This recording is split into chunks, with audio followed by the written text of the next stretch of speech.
Alam nyo ba kung sino ang nasa likod ng pinaka-iconic na sasakyan sa Pilipinas? Oo, ang hari ng kalsada, ang jeepney. Pero alam nyo ba kung saan ito nagsimula at bakit unti-unti itong nawala sa eksena? Halina tuklasin natin ang makulit at makasaysayang kwento ng Sarao Motors, ang alamat sa likod ng jeepney. Huwag kalimutang i-like, comment at share, mag-subscribe sa Kaalaman Studios at i-click ang notification bell para sa mga bagong kaalaman.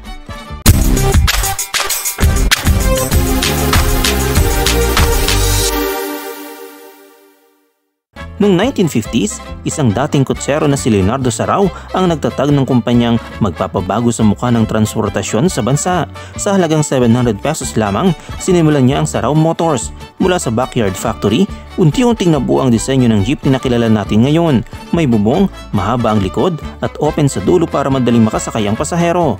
Sa loob lang ng 2 taon, gumulong na ang unang jeepney nila. Kulay pula, may silver Mustang sa harap at may makukulay na plastic strips na naglalampungan habang tumatakbo. Hindi nagtagal, sumikat ng todo ang Sarao Motors.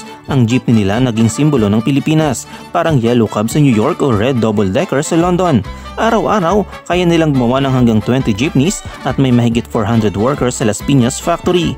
Sabi nga ng isang welder, para lang kami nagbebenta ng laruan, papasok ang tao, pipili ng jeepney, magbabayad tapos uuwi na sakay ng bago nilang jeep. Pero dumating ang Asian Financial Crisis noong 1997. Tumaas ang presyo ng imported na piyesa, hindi na nagbigay ng bagong prangkisa ang gobyerno. Lugi ang negosyo. Noong 2000, nagsara ang Sarao Motors at nagtanggal ng mga mahigit 250 na empleyado. Mabigat na dagok ito pero hindi pa ito katapusan ng kwento. Matapos ang 2 linggo, bumalik ang Sarao Motors dahil sa dami ng loyal customers na humihiling ng jeepneys at repair. Nagbawas sila ng tauhan, inayos ang design and production process at nagpatuloy sa paggawa. Pero syempre, limitado na ang produksyon. Aabot na lang sa 80 hanggang 100 units kada taon at dahil sa mga bagong patakaran, lalong humina ang demand. Sa kabila ng lahat, hindi nagpahuli ang Sarao sa modernong panahon. Noong 2018, gumawa sila ng electric jeepney at natural gas power jeepney. May Tranvia pa silang gawa sa jeepney platform.